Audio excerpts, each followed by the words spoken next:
So it's been a minute since I've been able to get a video out. I moved, so packing up all my stuff and unpacking it and finding where everything is. And I got sick too, so it's just been a long few weeks. But today we're gonna hit the gym. We're gonna do upper body. I'm gonna show you what techniques and what ways to get bigger arms. Biceps and triceps. It's going to be kind of some high rep stuff, almost some interval supersets. So I hit the gym up. I didn't get any footage just because it was a lot busier than I expected, and I just didn't want to deal with all the people there. But I did upper body workout. I'll leave a list on the screen somewhere of like the exercises we did and the sets and reps. But I wanted to talk to you about like how to define your biceps, because I feel like that's something that a lot of people are looking for and a lot of people struggle with. And one thing about the biceps, they're a small muscle, and there's a few different parts of the muscle that create the bicep. There's the short head, the long head, and like the brachialis, and that's this muscle out here, this muscle in here, and then the brachialis, which comes right here. It's like underneath there, which will help fill out your arms.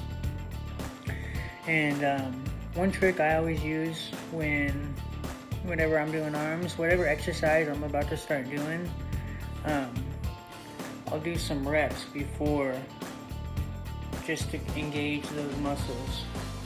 I'll just start pumping out some reps until I start to feel like a little bit of a cramp, like that muscle's starting to engage a little bit, and then I'll shake it out for about 5 to 10 seconds, and then I'll grab the weight I'm gonna actually do my sets with.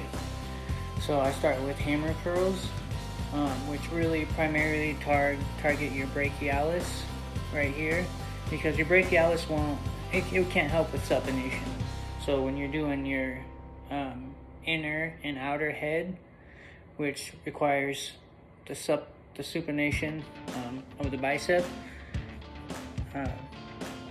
it's a different movement. So I start with the hammer curls with a neutral grip to target those parts of the head. And what I do is, one trick I do to make sure I really burn my biceps out is like today we started with 20s, and just good form, time under tension reps, about 12 of them after we did the warm-up of getting your biceps to engage. 12 reps with 20 pounds, and then after I hit those 12 reps with that 20 pounds, I set those 20s down, and then I grabbed 10 pounds and pulled out another 6 to 8, I forget what it was, and then wait 30 seconds. Like, that's part of the key, is to overload your biceps. You really gotta put it to them. So a 30 second rest before I did the exact same thing. I grabbed those 20s again and then did hammer curls with a neutral grip, about 12 of them again. Switched to the lower weight and then did it again, and by the second set you're already starting to feel that cramp in your bicep here. And then we did 3 sets of those, and after we did the supersets like that, 3 sets, we just basically added in a supinated curl with the dumbbells. So we started pronated grip, which means your knuckles are up and at the side. So like I was saying in one of my other videos, hold your hand right here, stretches without that part of the bicep. As you can see, watch, you can see it contract there.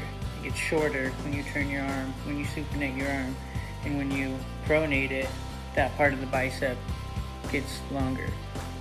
See that? Shorter, longer, shorter, longer. So you want the stretch in that muscle with the pronated grip, and as you're coming up, you supinate it up to the top, and really make sure that you're twisting your arm out.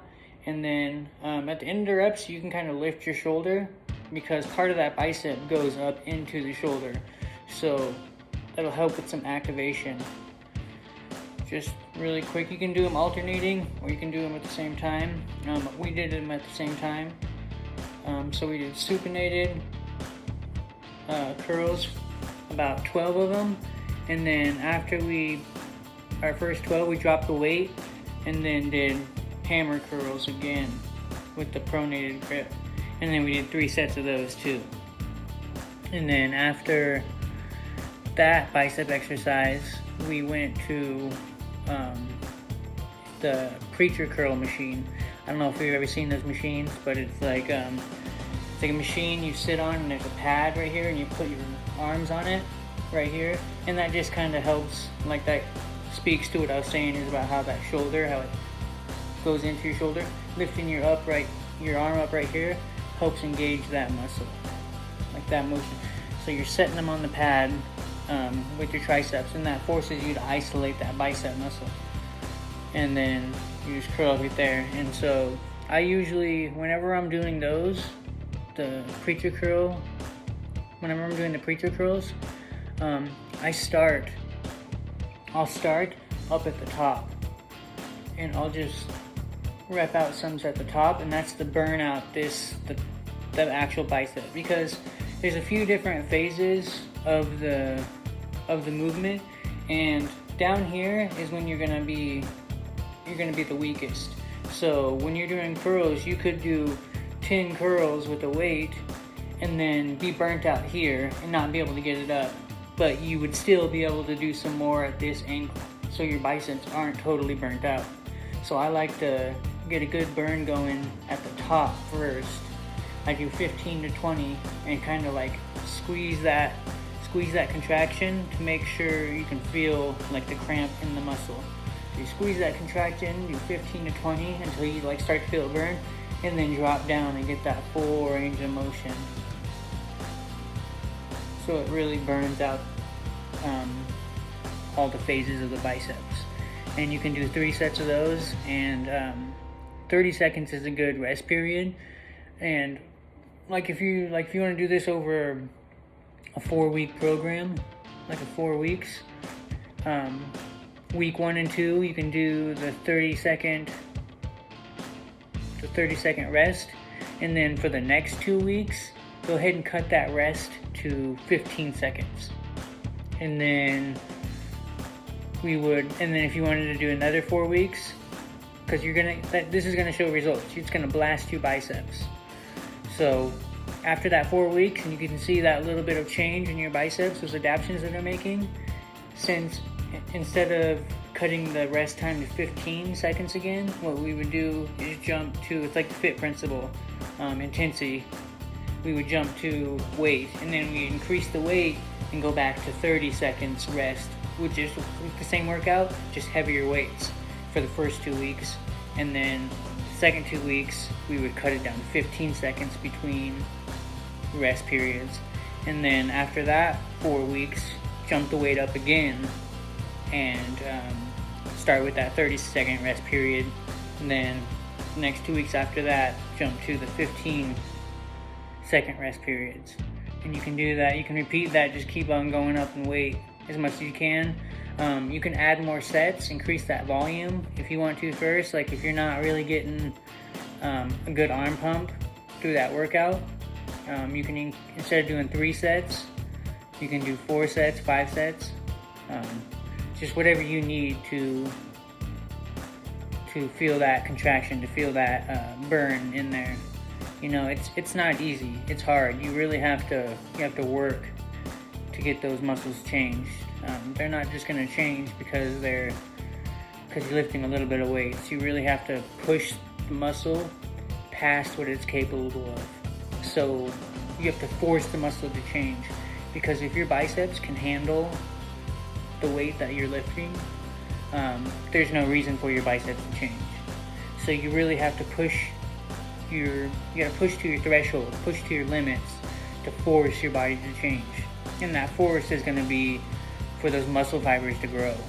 you know, and then once they grow and make that adaptation and can handle that weight, you have to push it again. You have to push it farther. So there's my little my tips on biceps, how to get good defined cut biceps. I'm still working on mine.